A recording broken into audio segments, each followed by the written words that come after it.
Hello everyone, Sat Sri Akal ji and a very warm welcome to Gyanam Punjab. बच्चे Punjab PCS ਦੀ revision series ਤੁਹਾਡਾ ਸਾਰਿਆਂ ਦਾ ਸਵਾਗਤ ਹੈ।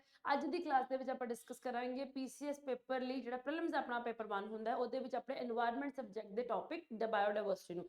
ਇਹ ਬਾਇਓਡਾਇਵਰਸਿਟੀ ਦੀ ਦੂਸਰੀ ਕਲਾਸ ਹੈ। ਇਸ ਤੋਂ ਪਹਿਲਾਂ ਆਪਣਾ ਆਲਰੇਡੀ ਇੱਕ ਬਾਇਓਡਾਇਵਰਸਿਟੀ ਦਾ ਸੈਸ਼ਨ ਆਪਣੇ ਚੈਨਲ ਦੇ ਉੱਪਰ ਆਲਰੇਡੀ ਪਿਆ ਹੋਇਆ। ਤਾਂ ਚਲੋ ਸਟਾਰਟ ਕਰਦੇ ਹਾਂ ਆਪਾਂ ਅੱਜ ਦੀ ਕਲਾਸ। ਸੋ ਪਹਿਲਾ ਟੌਪਿਕ ਜਿਹੜਾ ਆਪਣਾ ਆਉਂਦਾ ਹੈ, ਪਹਿਲਾ ਕੁਐਸਚਨ ਹੈ that is from conservation. So dash is an example of ex situ conservation। ਹਾਂਜੀ, ex situ ਜਿਹੜਾ ਸੰਭਾਲ ਹੈ ਉਹਦਾ ਇਹਨਾਂ ਚ ਕਿਹੜਾ ਉਦਾਹਰਣ ਆਪਾਂ ਇੱਕ ex situ ਮੈਥਡ ਨੂੰ ਮੰਨ ਸਕਦੇ ਹਾਂ। is it sacred groves, is it wildlife sanctuaries, is it seed banks ਜਾਂ is it national parks? ਹਾਂਜੀ ਬੱਚੇ, ex situ ਤੁਸੀਂ ਸੁਣਿਆ ਹੋਣਾ, in situ ਬਾਰੇ ਵੀ ਸੁਣਿਆ ਹੋਣਾ ਕਿ there is something called as in situ conservation। ਹੁਣ ਇੱਕ ਹੁੰਦਾ ex situ conservation। ਸੋ ex situ ਦਾ ਕਿਹੜਾ ਤਰੀਕਾ ਹੁੰਦਾ ਹੈ? ਸੋ ਜੇ ਆਪਾਂ ਆਪਸ਼ਨਸ ਨੂੰ ਧਿਆਨ ਨਾਲ ਦੇਖੀਏ ਤਾਂ ਤਿੰਨ ਆਪਸ਼ਨਸ ਨੇ ਇੱਕੋ ਹੀ ਤਰੀਕੇ ਦੇ ਕੰਜ਼ਰਵੇਸ਼ਨ ਮੈਥਡ ਨੂੰ ਆਪਾਂ ਕਹਿੰਦੇ ਕਿ ਹਾਂਜੀ ਡਿਨੋਟ ਕਰਦੀਆਂ ਨੇ। ਸੇਕਰਡ ਗਰੂਵ, ਪਲਾਂਟਸ ਨੂੰ ਪ੍ਰੋਟੈਕਟ ਕਰਨਾ ਉਹਨਾਂ ਦੇ ਨੈਚੁਰਲ এনवायरमेंट ਦੇ ਵਿੱਚ, ਜੰਗਲਾਂ ਦੇ ਵਿੱਚ ਹੀ ਹੁੰਦਾ, ਠੀਕ ਹੈ ਜੀ। ਵਾਈਲਡ ਲਾਈਫ ਸੈਂਚੁਰੀਜ਼, ਜੰਗਲਾਂ ਦੇ ਵਿੱਚ ਤੁਸੀਂ ਐਨੀਮਲਸ ਨੂੰ ਕੰਜ਼ਰਵ ਕਰ ਰਹੇ ਹੋ, ਠੀਕ ਹੈ ਜੀ, ਪ੍ਰੀਜ਼ਰਵ ਕਰ ਰਹੇ ਹੋ। ਨੈਸ਼ਨਲ ਪਾਰਕਸ, ਜੰਗਲਾਂ ਦੇ ਵਿੱਚ ਤੁਸੀਂ ਐਨੀਮਲਸ ਨੂੰ ਕੰਜ਼ਰਵ ਕਰ ਰਹੇ ਹੋ। ਬਸ ਫਰਕ ਕੀ ਹੈ ਇਹਨਾਂ ਦੋਨਾਂ ਦੇ ਵਿੱਚ? ਕਿੰਨੀ ਡਿਗਰੀ ਆਫ ਪ੍ਰੋਟੈਕਸ਼ਨ ਕਿੰਨਾ ਹੈਗਾ ਤੇ ਇਹਦੇ ਵਿੱਚ ਫਰਕ ਪੈ ਰਿਹਾ, ਠੀਕ ਹੈ ਨਾ। ਸੋ ਜੇ ਆਪਾਂ ਆਪਸ਼ਨਸ ਨੂੰ ਧਿਆਨ ਨਾਲ ਪੜ੍ਹੀਏ, ਐਨਾਲਾਈਜ਼ ਕਰੀਏ ਤਾਂ ਆਪਣਾ ਜਿਹੜਾ ਨੈਚੁਰਲ ਆਪਣਾ ਆਂਸਰ ਜਨਰੇਟ ਹੁੰਦਾ, ਸੋ that is option number C, that is seed bank, ਜਿੱਥੇ ਸੀਡਸ ਨੂੰ ਰੱਖਿਆ ਜਾਂਦਾ ਹੈ ਤਾਂ ਕਿ ਇਨ ਫਿਊਚਰ ਅੱਗੇ ਕਦੇ ਜ਼ਰੂਰਤ ਪਵੇ ਤਾਂ ਆਪਾਂ ਉਹਨਾਂ ਸੀਡਸ ਨੂੰ ਲੈ ਕੇ ਨਵੀਂ ਕਲਟੀਵੇਸ਼ਨ ਕਰ ਸਕੀਏ। So this is the method of ex situ conservation. ਬਾਕੀ ਜਿੰਨੇ ਵੀ ਮੈਥਡਸ ਨੇ ਤੁਹਾਡੇ ਆਪਣੇ ਇਨ ਸਿਟੂ ਤਰੀਕੇ ਦੇ ਅੰਦਰ ਹੀ ਆਉਂਦੇ ਨੇ, ਠੀਕ ਹੈ ਜੀ। So answer is going to be option number C, seed bank. ਹੁਣ ਇਹਦੇ ਨਾਲ ਕੱਲੇ ਸੀਡ ਬੈਂਕ ਹੀ ਨਹੀਂ ਹੁੰਦੇ, ਜਿਹੜੇ ਤੁਹਾਡੇ ਜ਼ੂਓਲੋਜੀਕਲ ਪਾਰਕਸ ਹੁੰਦੇ ਨੇ, ਠੀਕ ਹੈ ਜੀ। ਜ਼ੂਸ, ਆਪਾਂ ਜ਼ੂਸ ਕਹਿ ਸਕਦੇ ਹਾਂ ਉਹਨੂੰ, ਜ਼ੂਓਲੋਜੀਕਲ ਪਾਰਕਸ, ਬੋਟੈਨੀਕਲ ਗਾਰਡਨਸ ਹੋ ਗਏ ਆਪਣੇ, ਠੀਕ ਹੈ ਜੀ। ਤੁਹਾਡੇ ਕੋਲ ਆਪਣੇ ਜੀਨ ਬੈਂਕਸ ਹੁੰਦੇ ਨੇ, ਠੀਕ ਹੈ ਨਾ, along with the seed banks. So ਇਹ ਸਾਰੇ ਦੇ ਸਾਰੇ ਆਪਣੇ ਐਕਸ ਸਿਟੂ ਮੈਥਡ ਹੁੰਦੇ ਨੇ। ਐਕਸ ਸਿਟੂ ਮੈਥਡ ਦਾ ਮਤਲਬ ਹੁੰਦਾ ਹੈ ਕਿ ਜਦੋਂ ਪਲਾਂਟ ਜਾਂ ਐਨੀਮਲ ਉਹਨਾਂ ਦੇ ਨੈਚੁਰਲ এনवायरमेंट ਚੋਂ ਕੱਢ ਕੇ ਆਪਾਂ ਇੱਕ ਆਰਟੀਫੀਸ਼ੀਅਲ ਸਪੈਸ਼ਲਾਈਜ਼ਡ ਸੈਟਅਪ ਚ ਰੱਖਦੇ ਹਾਂ, ਫਿਰ ਉੱਥੇ ਜਾ ਕੇ ਉਹਨਾਂ ਦੀ ਸੰਭਾਲ ਕੀਤੀ ਜਾਂਦੀ ਹੈ, ਉਹ ਤੁਹਾਡਾ ਐਕਸ ਸਿਟੂ ਮੈਥਡ ਹੁੰਦਾ ਹੈ। ਇਨ ਸਿਟੂ ਕੀ ਹੁੰਦਾ ਹੈ? ਜਿੱਥੇ ਹੈ on site conservation, so that is in situ conservation method, ਠੀਕ ਹੈ ਨਾ। So in situ, ex situ, on site and off site, so ਇਦਾਂ ਹੀ ਚੱਲਦੇ ਨੇ ਐਂਡ ਇਹ ਪੇਪਰ ਲਈ ਬਹੁਤ ਇੰਪੋਰਟੈਂਟ ਟੌਪਿਕ ਤੁਹਾਡਾ ਬਣਦਾ ਕਰਨ ਲਈ, ਠੀਕ ਹੈ ਜੀ। ਹਾਂਜੀ, ਨੈਕਸਟ ਕੁਐਸਚਨ ਹੈ the red data book is which is often seen in news is released by। ਹੁਣ ਆਪਣੀ ਇੱਕ ਬੁੱਕ ਹੈ, ਠੀਕ ਹੈ ਜੀ, ਬੇਸਿਕਲੀ ਇੱਕ ਰਿਪੋਰਟ ਹੁੰਦੀ ਹੈ, ਠੀਕ ਹੈ ਨਾ, ਰੈਡ ਡੇਟਾ ਬੁੱਕ। ਜਿਹੜੀ ਉਹ ਰੈਡ ਡੇਟਾ ਬੁੱਕ ਹੈ, ਠੀਕ ਹੈ ਨਾ, ਉਹਨੂੰ ਕੌਣ ਰਿਲੀਜ਼ ਕੌਣ ਕਰਦਾ? ਸੋ ਇੱਕ ਬੇਸਿਕਲੀ ਇੱਕ ਆਪਣੇ ਬਾਇਓਡਾਇਵਰਸਿਟੀ ਦੇ ਜੇ ਆਪਾਂ ਨਾ ਉਹਨਾਂ ਦੇ ਕੰਜ਼ਰਵੇਸ਼ਨ ਸਟੇਟਸ ਦੀ ਆਪਾਂ ਗੱਲ ਕਰਦੇ ਹਾਂ ਤਾਂ ਉਹਨੂੰ ਰਿਲੀਜ਼ ਕਰਦੀਆਂ ਨੇ, ਠੀਕ ਹੈ ਨਾ। ਇਹ ਬੁੱਕ ਹੈ ਜਿਹਦੇ ਵਿੱਚੋਂ ਸਾਰੇ ਹਰ ਇੱਕ ਸਪੀਸ਼ੀਜ਼ ਦੇ ਜਿਹੜਾ ਉਹਦਾ ਸਟੇਟਸ ਕੀ, ਪ੍ਰੈਜ਼ੈਂਟ ਸਟੇਟਸ ਕੀ, ਉਹਦੀ ਕਿੰਨੀ ਗਿਣਤੀ ਪ੍ਰੈਜ਼ੈਂਟ ਹੈ ਆਪਣੀ ਦੁਨੀਆ ਦੇ ਵਿੱਚ, ਉਹਦੇ ਬੇਸਿਸ ਤੇ ਉਹਦੀ ਆਪਾਂ ਕਹਿੰਦੇ ਉਹਦੀ ਸੀਕੁਐਂਸਿੰਗ ਹੁੰਦੀ ਹੈ। ਸੋ ਸਾਰਾ ਕੁਝ ਇੱਕ ਰੈਡ ਡੇਟਾ ਬੁੱਕ ਚ ਪਿਆ ਹੁੰਦਾ। ਹੁਣ ਇਹ ਰੈਡ ਡੇਟਾ ਬੁੱਕ ਪਬਲਿਸ਼ ਕੌਣ ਕਰਦੀ ਹੈ, ਇਹ ਆਪਣਾ ਕੁਐਸਚਨ ਹੈ। Is it IUCN, is it UNEP, ठीक है, इज इट UNDP या फिर WEF? हाँ जी, International Union for Conservation of Nature and Natural Resources, United Nations Environment Programme, United Nations Development Programme, या फिर WWF which is World Environment Forum. हाँ जी बच्चे, सो आंसर की बनूगा ਇਹਦਾ very easy. So this is IUCN। IUCN अपनी red book ਲਈ ਹੀ ਸਭ ਤੋਂ ਜ਼ਿਆਦਾ ਫੇਮਸ ਹੈ ਕਿਉਂਕਿ ਰੈਡ ਬੁੱਕ ਇਹ ਉਹੀ ਬੁੱਕ ਹੈ, ਇਹ ਉਹੀ ਡਾਕੂਮੈਂਟ ਹੈ ਜਿਹਦੇ ਵਿੱਚ ਸ਼ੇਰ एंडेंजर्ड है कि क्रिटिकली एंडेंजर्ड है कि एक्सटिंक्ट हो गया, ये कौन दसूगा? ये IUCN ਦੀ ਰੈਡ ਡੇਟਾ ਬੁੱਕ ਦੱਸੂਗੀ, ਠੀਕ ਹੈ ਜੀ। ਸੋ ਉਹ ਜਿਹੜਾ ਸਾਰਾ ਡੇਟਾ ਹੁੰਦਾ ਉਹ ਇਸੇ ਕਿਤਾਬ ਦੇ ਵਿੱਚ ਲਿਖਿਆ ਹੁੰਦਾ, ਠੀਕ ਹੈ ਨਾ। So answer is going to be option number A which is IUCN, ਠੀਕ ਹੈ। ਚਲੋ ਜੀ ਅੱਗੇ ਚੱਲਦੇ ਹਾਂ। the hot spots of biodiversity are characterized by, ਜਿਹੜੇ ਆਪਣੇ biodiversity hot spots ਹੁੰਦੇ ਨੇ ਉਹ ਕਿਹੜੇ, ਉਹਨਾਂ ਦੇ ਮੇਨ ਕੈਰੈਕਟਰਿਸਟਿਕ ਫੀਚਰਸ ਹੁੰਦੇ ਨੇ। ਸੋ ਆਪਾਂ ਉਹ ਦੇਖਣੇ। ਸੋ low endemicity and low threat of extinction। ਸੋ ਆਪਾਂ ਜੇ endemicity ਦੀ ਦੇਖੀਏ ਐਂਡ ਇੱਕ ਆਪਾਂ extinction ਦੇ threat ਦੀ ਗੱਲ ਕਰਦੇ ਹਾਂ, ਠੀਕ ਹੈ ਜੀ। ਸੋ low endemicity, low threat of extinction, low endemicity, high threat of extinction, high endemicity, low threat of extinction, या फिर high endemicity and high threat of extinction। कि हाँ जी ਜਦੋਂ ਵੀ ਆਪਾਂ ਕੰਜ਼ਰਵੇਸ਼ਨ ਇੰਟਰਨੈਸ਼ਨਲ ਦੇ ਅਕੋਰਡਿੰਗਲੀ ਆਪਾਂ ਕਿਸੇ ਵੀ ਏਰੀਆ ਨੂੰ ਬਾਇਓਡਾਇਵਰਸਿਟੀ ਹੌਟਸਪੌਟ ਡਿਕਲੇਅਰ ਕਰਨਾ ਤੇ ਕਿਹੜੀਆਂ ਚੀਜ਼ਾਂ ਨੂੰ ਆਪਾਂ ਦੇਖਾਂਗੇ, ਐਨਾਲਾਈਜ਼ ਕਰਾਂਗੇ, ਫਿਰ ਹੀ ਕਿਸੇ ਰੀਜਨ ਨੂੰ ਬਾਇਓਡਾਇਵਰਸਿਟੀ ਹੌਟਸਪੌਟ ਕਿਹਾ ਜਾਂਦਾ। ਸੋ ਕਿਹੜੀ ਚੀਜ਼ ਦੇਖੀ ਜਾਂਦੀ ਹੈ? ਆਹੀ ਦੋ ਚੀਜ਼ਾਂ ਆਪਾਂ ਪੈਰਾਮੀਟਰਸ ਹੁੰਦੇ ਨੇ ਆਪਣੇ, ਇੱਕ ਆਪਾਂ ਐਂਡੈਮਿਸਿਟੀ ਦੇਖਦੇ ਹੁੰਦੇ ਆ ਤੇ ਇੱਕ ਆਪਾਂ ਥ੍ਰੈਟ ਆਫ ਐਕਸਟਿੰਕਸ਼ਨ ਦੇਖਦੇ ਹਾਂ ਕਿ ਉੱਥੇ ਜਿਹੜੀਆਂ ਸਪੀਸ਼ੀਜ਼ ਨੇ, ਠੀਕ ਹੈ ਨਾ, ਉਹ ਕਿਤੇ ਖਤਮ ਤਾਂ ਨਹੀਂ ਹੋਣ ਵਾਲੀ ਆਪਣੇ ਧਰਤੀ ਤੋਂ, ਠੀਕ ਹੈ, ਉਹ ਕਿੰਨਾ ਥ੍ਰੈਟ ਹੈ ਉਹ ਦੇਖਿਆ ਜਾਂਦਾ। ਸੋ ਬਾਇਓਡਾਇਵਰਸਿਟੀ ਹੌਟਸਪੌਟ ਦਾ ਮੇਨ ਫੀਚਰ ਕੀ ਹੈ? So it is high endemicity and high threat of extinction, ਕਿ ਉਹ ਜਿਹੜੇ ਪਲਾਂਟਸ ਐਂਡ ਐਨੀਮਲਸ ਨੇ ਉਹ ਸਿਰਫ ਉੱਥੇ ਹੀ ਪਾਏ ਜਾਣਗੇ, ਹੋਰ ਉਸ ਤੋਂ ਇਲਾਵਾ ਕਿਤੇ ਨਹੀਂ ਮਿਲਦੇ। ਐਂਡ ਜੇ ਉਹ ਉਸ ਥਾਂ ਤੋਂ ਐਕਸਟਿੰਕਟ ਹੋ ਗਏ ਤਾਂ ਫਿਰ ਉਹਨਾਂ ਦਾ ਦੁਬਾਰਾ ਇਸ ਧਰਤੀ ਤੇ ਲੱਭਣਾ ਇੰਪੋਸੀਬਲ ਹੈ। So they have to be highly endemic, high endemicity ਹੋਣੀ ਚਾਹੀਦੀ ਹੈ and high threat of extinction ਹੋਣਾ ਚਾਹੀਦਾ ਹੈ, ਕਿ ਉਹਨਾਂ ਦੇ ਉੱਪਰ ਜਿਹੜੇ ਐਕਸਟਿੰਕਸ਼ਨ ਦਾ ਖਤਰਾ ਹੈ ਉਹ ਬਹੁਤ ਜ਼ਿਆਦਾ ਹੈ, ਸੋ ਇਸ ਲਈ ਉਹਨੂੰ ਸੰਭਾਲਣਾ ਵੀ ਉਨਾ ਹੀ ਜ਼ਿਆਦਾ ਜ਼ਰੂਰੀ ਹੈ। ਠੀਕ ਹੈ ਨਾ, so option number D is actually the correct answer for this particular question. Okay जी, आगे चलते हैं। Next, in context of conference of parties, okay, so in context of conference of parties to the convention, okay, so in context of conference of parties to the convention of CBD, which is conservation आपकी convention on biological diversity, which among the following mark the Rio plus 20 CBD conference, ठीक है ना, Rio plus 20 ਸੀਗੀ, ठीक है ना, CBD ਦੀ ਆਪਾਂ ਦੇਖੀਏ ਤਾਂ CBD ਦੀ ਇਹ COP10 ਸੀਗੀ। ਹਾਂਜੀ, ਸੋ ਕਿਹੜੀ ਆਪਾਂ ਜੇ ਆਪਾਂ ਜਨਰਲ ਆਪਾਂ ਗੱਲ ਕਰਾਂਗੇ CBD ਦੀ ਜਿਹੜੀ ਕਾਨਫਰੰਸਿਸ ਹੋਈਆਂ ਨੇ ਉਹ CBD ਦੀ 10ਵੀਂ ਕਾਨਫਰੰਸ ਸੀਗੀ, ਰਿਓ ਦੀ 20ਵੀਂ ਕਾਨਫਰੰਸ ਸੀਗੀ। ਸੋ ਇਹ ਕਿੱਥੇ ਹੋਈ ਸੀਗੀ, ਬਹੁਤ ਇੰਪੋਰਟੈਂਟ ਕੁਐਸਚਨ ਹੈ, ਬਿਕੋਜ਼ ਜਦੋਂ ਇਹ ਜਿਹੜੀ ਕਾਨਫਰੰਸ ਹੋਈ ਸੀ ਉੱਥੋਂ ਬਹੁਤ ਇੰਪੋਰਟੈਂਟ ਟਾਰਗੇਟਸ ਨਿਕਲ ਕੇ ਆਏ ਸੀਗੇ ਆਪਣੀ ਧਰਤੀ ਤੇ ਬਾਇਓਡਾਇਵਰਸਿਟੀ ਦੀ ਕੰਜ਼ਰਵੇਸ਼ਨ ਲਈ।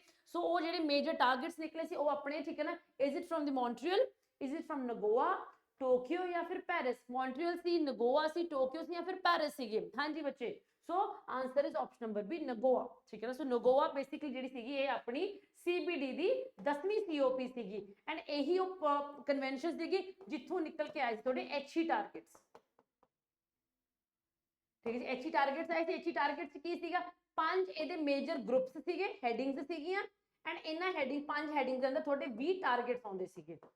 ਠੀਕ ਹੈ ਜੀ, ਸੋ these are the major targets ਜੋ ਕਿ ਆਪਣੇ ਹੀ ਨਗੋਆ ਪ੍ਰੋਟੋਕੋਲ ਚੋਂ, ਨਗੋਆ ਕਨਵੈਨਸ਼ਨ ਚੋਂ ਨਿਕਲੇ ਸੀ। HE ਟਾਰਗੇਟ, ਇਹੀ HE ਟਾਰਗੇਟ ਦੇ ਵਿੱਚ ਬਾਇਓਡਾਇਵਰਸਿਟੀ ਦੀ ਕੰਜ਼ਰਵੇਸ਼ਨ ਲਈ 20 ਟਾਰਗੇਟ ਅਡਾਪਟ ਕੀਤੇ ਗਏ ਸੀਗੇ ਐਂਡ ਉਹ ਚਾਹੇ ਉਹ ਕੋਰਲ ਰੀਫ ਹੈ, ਚਾਹੇ ਉਹ ਪਲਾਂਟਸ ਦੀ ਕੰਜ਼ਰਵੇਸ਼ਨ ਹੈ, ਚਾਹੇ ਉਹ ਐਨੀਮਲਸ ਦੀ ਹੈ, ਚਾਹੇ ਉਹ ਇਕੁਇਟੇਬਲ ਸ਼ੇਅਰਿੰਗ ਹੈ, ਚਾਹੇ ਉਹ ਐਕਸੈਸ ਹੈ, ਉਹ ਸਾਰਾ ਕੁਝ ਜਿੰਨਾ ਵੀ ਡਿਟੇਲ ਜਿਹੜਾ ਫਰੇਮਵਰਕ ਬਣਾਇਆ ਗਿਆ ਸੀਗਾ ਉਹ ਹੋਇਆ ਸੀਗਾ ਥੋੜਾ ਨਗੋਆ ਪ੍ਰੋਟੋਕੋਲ ਦੇ ਵਿੱਚ। ਠੀਕ ਹੈ ਜੀ, so answer is option number B, ਨਗੋਆ।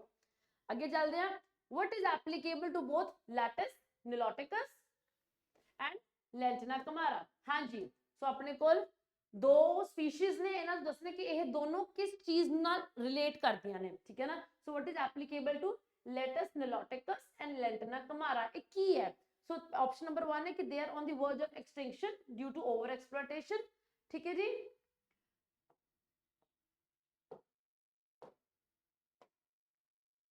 due to overexploitation. Second is they are alien species that become invasive in certain environmental causing threat to indigenous biodiversity. Third is they are mutualists and likely to undergo co-extinction in recent future. And चौथा है कि they are the keystone species, ठीक है ना, and very much vital to the stability of tropical ecosystems. So Latus niloticus and Lantana camara ਇਹ ਕੀ ਨੇ, ਠੀਕ ਹੈ ਨਾ, ਕੀ ਇਹ ਖਤਮ ਹੋਣ ਦੇ ਤਦਾਰ ਤੇ ਨੇ, verge of extinction ਨੇ, ਕੀ ਇਹ एलियन स्पीशीज ने, इन्वेजिव स्पीशीज ने, जो कि जो जे किते इन्हां दी ਆਪਾਂ ਕਹਿੰਦੇ ग्रोथ ਹੋਣੀ ਸ਼ੁਰੂ ਹੋ ਜਾਏ ਤਾਂ ਫਿਰ ਉੱਥੋਂ ਦੀ ਇੰਡੀਜਨਸ ਜਿਹੜੀ ਕਮਿਊਨਿਟੀ ਹੈ, ਪਲਾਂਟਸ ਦੀ ਜਿਹੜੀ ਕਮਿਊਨਿਟੀ ਹੈ, ਉਹਨਾਂ ਲਈ ਖਤਰਾ ਪੈਦਾ ਹੋ ਸਕਦਾ ਹੈ। ਤੀਸਰਾ, ਮਿਊਚੁਅਲਿਸਟ ਨੇ, ਗਰੋ ਕਰਨਗੇ ਤਾਂ ਇਕੱਠੇ ਕਰਨਗੇ, ਖਤਮ ਹੋਣਗੇ ਤਾਂ ਇਕੱਠੇ ਹੋਣਗੇ। ਮਿਊਚੁਅਲਿਸਟ ਨੇ ਐਂਡ ਲਾਈਕਲੀ ਟੂ ਅੰਡਰਗੋ ਕੋ-ਐਕਸਟਿੰਕਸ਼ਨ, ਦੋਨੋਂ ਦੀ ਸਪੀशीज ਇਕੱਠੀਆਂ ਹੀ ਐਕਸਟਿੰਕਟ ਹੋਣਗੀਆਂ। ਐਂਡ ਚੌਥਾ ਹੀ ਇਹ ਕੀਸਟੋਨ ਸਪੀशीज ਨੇ, ਠੀਕ ਹੈ, ਜੋ ਕਿ ਟ੍ਰੋਪੀਕਲ ਇਕੋਸਿਸਟਮ ਦੀ ਸਟੇਬਿਲਿਟੀ ਲਈ ਬਹੁਤ ਜ਼ਿਆਦਾ ਇੰਪੋਰਟੈਂਟ ਹੈ। ਸੋ ਜੇ ਆਪਾਂ ਦੇਖੀਏ ਇੱਕ ਜਿਹੜੀ ਸਪੀशीज ਹੈ ਬਹੁਤ ਹੀ ਸਪੈਸੀਫਿਕ ਹੈ, ਠੀਕ ਹੈ ਨਾ, that is Lantana camara। ਠੀਕ ਹੈ ਨਾ, ਸੋ ਜੇ ਆਪਾਂ ਦੇਖੀਏ the answer is option number B, ਜੋ they are alien species, ਆਪਾਂ ਨੂੰ invasive species ਵੀ ਕਹਿੰਦੇ ਆ। ਸੋ ਇਹ ਉਹ ਸਪੀशीज ਨੇ ਜੋ ਕਿ ਜੇ ਕਿਸੇ ਥਾਂ ਤੇ ਇਹਨਾਂ ਦੀ ਗਰੋਥ ਸ਼ੁਰੂ ਹੋ ਜੇ ਤਾਂ ਬਹੁਤ ਜਲਦੀ ਵੱਧਦੀਆਂ ਨੇ ਐਂਡ ਜਿਹੜੀ ਥਾਂ ਹੈ ਉੱਥੋਂ ਜਿਹੜੀ ਨੇਟਿਵ ਕਮਿਊਨਿਟੀ ਹੈ ਉਹਨਾਂ ਨੂੰ ਫਿਰ ਇਹ ਬਹੁਤ ਜਲਦੀ ਰਿਪਲੇਸ ਕਰ ਦਿੰਦੀਆਂ ਨੇ। ਠੀਕ ਹੈ ਨਾ, ਸੋ এনवायरमेंटल ਥ੍ਰੈਟ ਬਹੁਤ ਵੱਡਾ ਬਣਿਆ ਹੋਇਆ ਹੈ ਕਿਉਂਕਿ ਇਹ ਇਹੋ ਜਿਹੇ ਨੇਟਿਵ ਸਪੀशीज ਫਿਰ ਪੂਰੇ ਦੇ ਪੂਰੇ ਫੂਡ ਚੇਨ ਇਕੋਸਿਸਟਮ ਨੂੰ ਡਿਸਟਰਬ ਕਰ ਦਿੰਦੇ ਨੇ। ਠੀਕ ਹੈ ਜੀ, ਇੰਡੀਆ ਦੇ ਵਿੱਚ ਬਹੁਤ ਵੱਡਾ ਇੱਕ এনवायरमेंटल ਮੈਨੇਸ ਬਣਿਆ ਹੋਇਆ। ਠੀਕ ਹੈ ਜੀ, ਖਤਰਾ ਹੈ। ਚਲੋ ਜੀ ਅੱਗੇ ਚੱਲਦੇ ਹਾਂ। which among the following statements are correct about biomagnification? biomagnification ਨੂੰ ਧਿਆਨ ਚ ਰੱਖਦੇ ਹੋਏ ਤੁਹਾਡੇ ਕੋਲ ਦੋ ਸਟੇਟਮੈਂਟਸ ਨੇ, ਤੁਸੀਂ ਦੱਸਣਾ ਕਿ ਇਹਨਾਂ ਚੋਂ ਕਿਹੜੀਆਂ ਸਟੇਟਮੈਂਟਸ ਕਰੈਕਟ ਨੇ। ਠੀਕ ਹੈ, ਸੋ ਕਰੈਕਟ ਕਰਨਾ ਹੈ। ਪਹਿਲੀ ਸਟੇਟਮੈਂਟ ਹੈ the building up of toxins in the food chain is referred to as biomagnification। ਜਦੋਂ ਫੂਡ ਚੇਨ ਦੇ ਵਿੱਚ ਟੌਕਸਿਨਸ, ਠੀਕ ਹੈ, ਜਿਹੜੇ ਆਪਣੇ ਪਦਾਰਥ ਹੁੰਦੇ ਨੇ, ਠੀਕ ਹੈ ਨਾ, ਜ਼ਹਿਰੀਲੇ ਪਦਾਰਥ, ਜਦੋਂ ਫੂਡ ਚੇਨ ਚ ਬਿਲਡਅਪ ਹੁੰਦੇ ਨੇ ਤਾਂ ਉਸ ਚੀਜ਼ ਨੂੰ ਕਿਹਾ ਜਾਂਦਾ ਬਾਇਓਮੈਗਨੀਫਿਕੇਸ਼ਨ। ਸੈਕੰਡ ਸਟੇਟਮੈਂਟ ਹੈ the most severely affected animals are the ones who are at the top of the food chain. Food chain ਜਿਹੜੇ ਸਭ ਤੋਂ ਉੱਪਰ ਸਿਰੇ ਤੇ animals ਬੈਠੇ ਹੁੰਦੇ ਨੇ ਉਹ ਸਭ ਤੋਂ ਜ਼ਿਆਦਾ impact ਕਰ ਇਹਨਾਂ ਤੇ ਹੁੰਦਾ ਹੈ। So options ਹੈ one only, two only, both one and two, neither one nor two। ਹਾਂਜੀ ਬੱਚੇ, ਸੋ ਕੁਐਸਚਨ ਬਾਇਓਮੈਗਨੀਫਿਕੇਸ਼ਨ ਤੇ ਜੇ ਆਪਾਂ ਇਹਦੇ ਆਨਸਰਸ ਦੀ ਗੱਲ ਕਰੀਏ ਤਾਂ ਇਹਨਾਂ ਚੋਂ ਦੋਨੋਂ ਹੀ ਸਹੀ ਨੇ ਬੱਚੇ। So answer is going to be option number C, both one and two।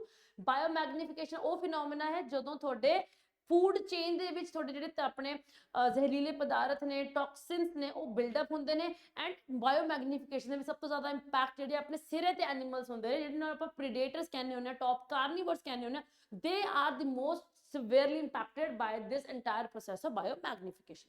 ਠੀਕ ਹੈ ਜੀ, ਸੋ ਦਿਸ ਇਜ਼ ਇਟ। ਇਹਦੇ ਨਾਲ ਦਾ ਇੱਕ ਅਲੱਗ ਮਿਲਦਾ ਕਨਸੈਪਟ ਹੁੰਦਾ ਬਾਇਓ ਐਕਿਊਮੂਲੇਸ਼ਨ। ਬਾਇਓ ਐਕਿਊਮੂਲੇਸ਼ਨ ਦੇ ਵਿੱਚ ਬੇਸਿਕਲੀ ਇੱਕੋ ਹੀ ਸਪੀਸੀਜ਼ ਦੇ ਵਿੱਚ over a period of time toxins accumulate ਹੁੰਦੇ ਨੇ। ਠੀਕ ਹੈ ਜੀ, ਸੋ ਇਹਨਾਂ ਇਹੀ ਫਰਕ ਆਉਂਦਾ ਦੋਨਾਂ ਦੇ ਵਿੱਚ।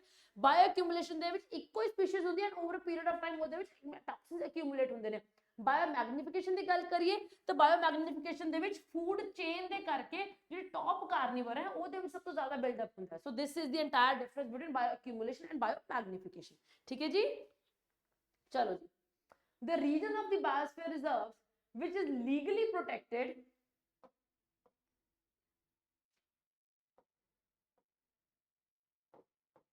okay, the region of the biosphere reserve which is legally protected and where no human activity is allowed is known as, ਜਿਹੜਾ ਆਪਣਾ biosphere reserve ਹੁੰਦਾ ਹੈ ਉਹਦੀਆਂ ਆਪਾਂ ਜੇ ਦੇਖੀਏ ਤਾਂ 3 zones ਹੁੰਦੀਆਂ ਨੇ। These are the 3 zones of a biosphere reserve। ਠੀਕ ਹੈ ਜੀ, ਸੋ ਕੁਐਸਚਨ ਕੀ ਆਪਣਾ ਕਿ biosphere reserve ਦਾ ਕਿਹੜਾ ਜਿਹੜਾ ਏਰੀਆ ਹੈ ਜਿਹਦੀ ਲੀਗਲ ਪ੍ਰੋਟੈਕਸ਼ਨ ਹੁੰਦੀ ਹੈ। ਠੀਕ ਹੈ ਨਾ, so by act of protect ਹੁੰਦਾ ਹੈ। ਠੀਕ ਹੈ ਨਾ, ਐਂਡ ਉੱਥੇ ਕੋਈ ਵੀ ਹਿਊਮਨ ਐਕਟੀਵਿਟੀ ਨਹੀਂ ਅਲਾਉਡ ਹੁੰਦੀ ਹੈ। So this is the main statement ਕਿ no human activity is allowed in this part। ਠੀਕ ਹੈ ਨਾ, ਸੋ no human activity is allowed। ਸੋ ਕਿਹੜਾ ਪਾਰਟ ਹੈ ਜਿੱਥੇ ਸਭ ਤੋਂ ਜ਼ਿਆਦਾ ਥ੍ਰੈਟ ਹੁੰਦਾ ਹੈ, ਜਿੱਥੇ ਸਭ ਤੋਂ ਜ਼ਿਆਦਾ ਤੁਹਾਨੂੰ ਸਪੀਸ਼ੀਜ਼ ਮਿਲਣਗੀਆਂ। ਕਿਹੜੀਆਂ ਸਪੀਸ਼ੀਜ਼ ਕਿੱਥੇ ਮਿਲਣਗੀਆਂ? ਕੋਰ ਦੇ ਵਿੱਚ। So this is core buffer transition. ठीक है जी, so answer is going to be option number A, core zone. ठीक है ना, सो बहुत ज्यादा इंपॉर्टेंट टॉपिक है बायोडाइवर्सिटी एज सच, बहुत ज्यादा इंपॉर्टेंट है। ਉਹਦੇ ਵਿੱਚ ਜੇ ਆਪਾਂ ਦੇਖੀਏ ਤਾਂ it is a biosphere reserve. Okay, so core buffer and transition सब तो बाहरली जोन होंगी है एंड कोर सब तो विच वाली जोन होंगी है। ठीक है ना, ये अपनी जोनिंग ने ये सिर्फ बायोस्फीयर रिजर्व दी होंदियां ने, नेशनल पार्क्स या फिर वाइल्ड लाइफ सेंचुरी दी नहीं होंदियां। इन्नी गल आपां ध्यान च रखनी है। ठीक है जी, लो चलो जी अगला क्वेश्चन देखते हैं। How many hotspots of biodiversity in the world have been identified till date by Norman Mears? Norman Mears ਵੱਲੋਂ ਹੁਣ ਤੱਕ ਕਿੰਨੇ ਬਾਇਓਡਾਇਵਰਸਿਟੀ ਹੌਟਸਪੌਟਸ ਨੂੰ ਆਇਡੈਂਟੀਫਾਈ ਕੀਤਾ ਗਿਆ ਹੈ ਕਿ ਦੁਨੀਆ 'ਚ ਕਿੰਨੇ ਬਾਇਓਡਾਇਵਰਸਿਟੀ ਹੌਟਸਪੌਟਸ ਹੈਗੇ ਨੇ? ਇਜ਼ ਇਟ 17, 34, 25 ਜਾਂ ਫਿਰ 43? ਕਿੰਨੇ ਨੇ? ਹਾਂਜੀ, ਆਪਣੇ 17 ਨੇ, 34 ਨੇ, 25 ਨੇ, 43 ਨੇ। ਕਿੰਨੇ ਆਪਣੇ ਬਾਇਓਡਾਇਵਰਸਿਟੀ ਹੌਟਸਪੌਟਸ ਨੇ? So answer is going to be option number B, 34। So ਹੁਣ ਤੱਕ ਐਸ ਪਰ ਨਾਰਮਨ ਮੇਅਰਸ, ਹੁਣ ਨਾਰਮਨ ਮੇਅਰਸ ਕੌਣ ਹੈ? ਸੋ ਹੀ ਵਾਸ ਦ ਵਨ ਜਿਹਨੇ ਕਿ ਬਾਇਓਡਾਇਵਰਸਿਟੀ ਹੌਟਸਪੌਟ ਜਿਹੜੀ ਟਰਮ ਹੈ ਨਾ ਉਹਨੂੰ ਕੋਇਨ ਕੀਤਾ ਸੀਗਾ। ਪਹਿਲੀ ਵਾਰ ਇਹਨਾਂ ਨੇ ਹੀ ਬਾਇਓਡਾਇਵਰਸਿਟੀ ਹੌਟਸਪੌਟ ਟਰਮ ਯੂਜ਼ ਕੀਤੀ ਸੀ ਐਂਡ ਇਹਨਾਂ ਨੇ ਕੋਇਨ ਕੀਤਾ ਕਿ ਹਾਂਜੀ 34 ਬਾਇਓਡਾਇਵਰਸਿਟੀ ਹੌਟਸਪੌਟਸ ਆਪਣੀ ਦੁਨੀਆ 'ਚ ਹੁਣ ਤੱਕ ਹੈਗੇ ਨੇ। ਠੀਕ ਹੈ, तो 34 बायोडाइवर्सिटी हॉटस्पॉट्स ने। टोटल जे एरिया देखिए तो ऑलमोस्ट 2.5% तो भी घट जो एरिया इन्होंने क्यों अकोमोडेट किया होया एंड 70% दुनिया दी स्पीशीज इत्थे 2.5% तो भी घट लैंड ते रहिंदियां ने। सो तां ही इन्हां नूं बायोडाइवर्सिटी हॉटस्पॉट कहा गया। एंड आपां पहला क्वेश्चन डिस्कस किया सी बायोडाइवर्सिटी हॉटस्पॉट दे फीचर की ने कि उत्थे दी एंडेमिसिटी, ठीक है जी, ओ that is they have very high endemicity and threat of extinction ओहो भी इस बायोडाइवर्सिटी हॉटस्पॉट का बहुत ज्यादा होंगे। ठीक है जी, हाँ जी। Next, which of the following national parks is home to the famous musk deer जिन्हों ਆਪਾਂ ਹੰਗੁਲ भी कहने हैं? हाँ जी, ਜਿਹੜਾ ਆਪਣਾ ਕਸਤੂਰੀ ਹਿਰਨ ਹੁੰਦਾ ਜਿਹੜਾ ਆਪਣਾ, ਠੀਕ ਹੈ ਨਾ, ਮਸਕ ਡੀਅਰ ਹੁੰਦਾ ਹੈ ਐਂਡ योर हंगुल। ठीक है ना, सो वो अपने इंडिया दे विच केड़े नेशनल पार्क च मिलदा है? ठीक है ना, is it the Keibul Lamjao national park जो कि मणिपुर च है? Is it the Bandhavgarh national park जो कि मध्य प्रदेश च है?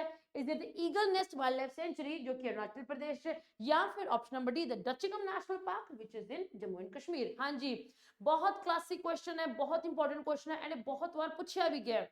हाँ जी, हंगुल मस्क डियर कित्थे पाया जाता है? ठीक है, सो ਇਹ ਉਹ ਕੁਐਸਚਨ ਹੈ ਬੱਚੇ ਕਿ ਜੋ ਕਿ ਤੁਹਾਨੂੰ ਹਮੇਸ਼ਾ ਤੁਹਾਡਾ ਤਿਆਰ ਰਹਿਣਾ ਚਾਹੀਦਾ ਕਿ ਜਿਹੜਾ ਆਨਸਰ ਹੈ that is option number D Dachigam national park. ਠੀਕ ਹੈ, ਸੋ ਇਹ one of the last places ਨੇ ਆਪਣੀ ਇੰਡੀਆ ਦੇ ਵਿੱਚ ਜਿੱਥੇ ਆਪਾਂ ਨੂੰ ਇਹ ਮਸਕ ਡੀਅਰ ਆਪਣੇ ਨੈਚੁਰਲ ਹੈਬਿਟੇਟ 'ਚ ਮਿਲਦਾ। ਠੀਕ ਹੈ ਨਾ, ਇਸ ਨੂੰ ਆਪਾਂ ਰੈੱਡ ਸਟੈਗ ਵੀ ਇਸ ਨੂੰ ਕਹਿੰਦੇ ਹੁੰਦੇ ਆ। ठीक है जी। तो जे ਆਪਾਂ IUCN ਸਟੇਟਸ ਦੀ ਗੱਲ ਕਰੀਏ, ਕਿਉਂਕਿ ਹੁਣ ਆਪਾਂ IUCN ਵੀ ਡਿਸਕਸ ਕੀਤਾ, ਆਪਾਂ red book red data book ਦੀ ਵੀ ਗੱਲ ਕੀਤੀ ਹੈ। ਸੋ ਇਹਦੇ IUCN ਸਟੇਟਸ ਨੂੰ ਆਪਾਂ ਦੇਖੀਏ। ਸੋ ਦਾ IUCN status of this particular species is critically endangered. ਜਿਹਦਾ ਜਿਹੜਾ ਨੰਬਰ ਹੈ ਉਹ ਬਹੁਤ ਥੋੜਾ ਹੈ, ਠੀਕ ਹੈ ਨਾ। ਸੋ ਕਿਸੇ ਵੀ ਟਾਈਮ ਐਕਸਟਿੰਕਟ ਹੋ ਸਕਦਾ ਹੈ ਜੇ ਇਹਨਾਂ ਨੂੰ ਉਹ ਪ੍ਰੋਟੈਕਸ਼ਨ ਨਾ ਦਿੱਤੀ ਗਈ ਜਿਨ੍ਹਾਂ ਨੂੰ ਜਿੰਨੀ ਚਾਹੀਦੀ ਹੈ ਇਹਨਾਂ ਨੂੰ ਸੰਭਾਲਣ ਲਈ। ਸੋ ਦੇ ਆਰ ਕ੍ਰਿਟੀਕਲੀ ਐਂਡੇਂਜਰਡ, ਠੀਕ ਹੈ ਜੀ। ਸੋ it is option number D. Next, which among the following are unique about the Kharai camel which is a breed found in India, ठीक है ना। सो अपनी कंट्री ਦੇ ਵਿੱਚ ਇੱਕ ਕੈਮਲ ਦੀ ਬਰੀਡ ਜਿਹਨੂੰ ਆਪਾਂ ਖਰਾਈ ਕੈਮਲ ਕਹਿੰਦੇ ਆ।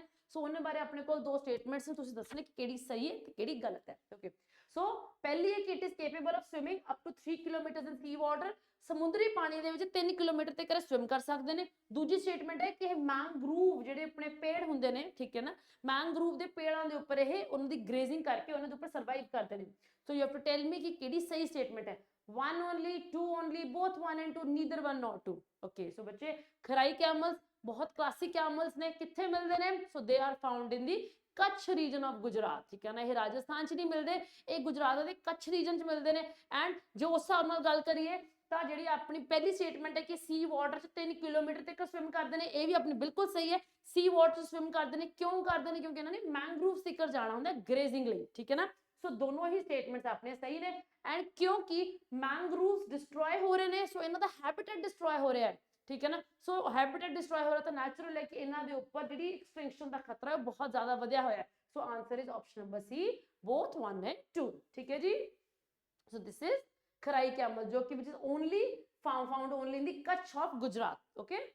ਸੋ ਅੱਜ ਦੀ ਕਲਾਸ ਲਈ ਬਸ ਇੰਨਾ ਹੀ। ਇਹ ਹੁਣ ਤੁਹਾਡੇ ਕੋਲ ਹੋਮਵਰਕ ਆਉਂਦਾ ਅੱਜ ਦਾ ਕਲਾਸ ਦਾ, ਠੀਕ ਹੈ ਜੀ। ਹਾਂਜੀ, ਜਿਹੜੀ ਆਪਣੀ ਰੈੱਡ ਡੇਟਾ ਬੁੱਕ ਜਿਹਦੇ ਆਪਾਂ ਗੱਲ ਕੀਤੀ ਸੀਗੀ, ਹਾਂਜੀ, ਉਹਦੇ ਵਿੱਚ ਉਹਦੀ ਲਿਸਟ ਦੇ ਵਿੱਚ ਕੀ ਕੀ ਪ੍ਰੈਜ਼ੈਂਟ ਹੁੰਦਾ ਹੈ। Endemic plants and animal species present in biodiversity hotspots, threatened plants and animal species, protected sites for the conservation of nature and natural resources in various countries, ਠੀਕ ਹੈ ਜੀ। ਤੁਸੀਂ ਦੱਸਣਾ ਹੈ ਕਿ ਇਹਨਾਂ ਚੋਂ ਸਹੀ ਕਿਹੜਾ ਹੈ, 1 and 3, 2 only, 2 and 3 ਜਾਂ ਫਿਰ 3 only, ਠੀਕ ਹੈ ਜੀ। ਸੋ ਮੈਂ ਉਮੀਦ ਕਰਾਂ ਤੁਹਾਨੂੰ ਅੱਜ ਦੀ ਕਲਾਸ ਵਧੀਆ ਲੱਗੀ ਹੈ।